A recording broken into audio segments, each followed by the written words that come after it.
time to work on some things. How do you want to maybe exploit that? That might not be the right word, but take advantage of it?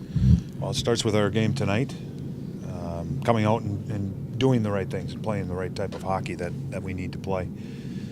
We saw some of it up in Winnipeg, but it wasn't a 60-minute effort. So more consistent with our play for 60 minutes, and then we have a few days. But it's tough to look past the game tonight. What's getting your attention in terms of fine-tuning, getting the full 60? Skating. We didn't skate. We were retreating. We were waiting for one guy to do the work, and the other two guys. And it's not that we were getting beat or anything like that, but to me, we weren't going after it. We were heading back to our own zone instead of pursuing the puck, and we got better at that in the second and third periods. Cam has goals in 3 games where he was in a bit of a drought prior to that. What has changed, if anything? What makes him successful when he's scoring? Well, it's going to sound redundant, but it's the same thing. He's skating. Yeah. He's moving his feet. He's through the neutral zone. We watch him in previous games. He'd stop moving his feet when he hit the blue line.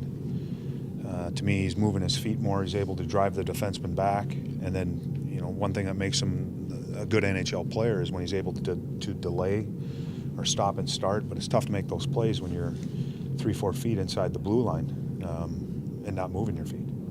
You're getting production now from Letestu. You never stopped playing him.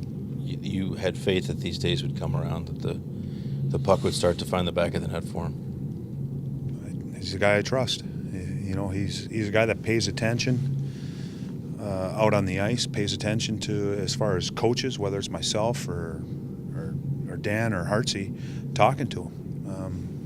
He tries to do what we ask him to do because we believe it's going to bring our team success. So he goes out and he tries to do that. So as a coach, you trust him. He thinks his way through the game. He's not the fastest guy. He doesn't have the hardest shot. But it's always about the team. Does his game change in there at all? A lot of times when guys go 30 whatever games without a goal, their game gets affected. It changes. They're not doing this, which they once were.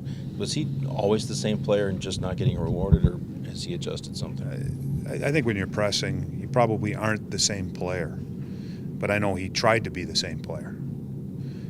So to me, that's probably the biggest difference. He probably wasn't because he was trying and maybe over-trying at times, but he knew what he needed to do. What's your concern against the Lightning?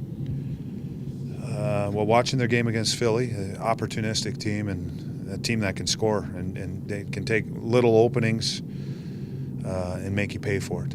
Their skill front, I'm not sure what their injury situation is like. They had a couple guys leave the game on the back end, which could pose a problem. But you watch them up front. Their forwards can skate. They're talented. And again, they make you pay. Any little window of opportunity, it might not end up in the back of your net, but it'll turn into a chance.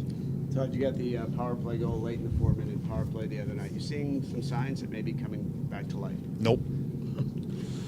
Nope, not the way we played in Winnipeg and not the way we practiced this morning. So we'll see it. We wanted to make an emphasis this morning. I know it's a morning skate, and we had a day off yesterday. So there might have been a little bit of fog with the players coming in, a little sleepy.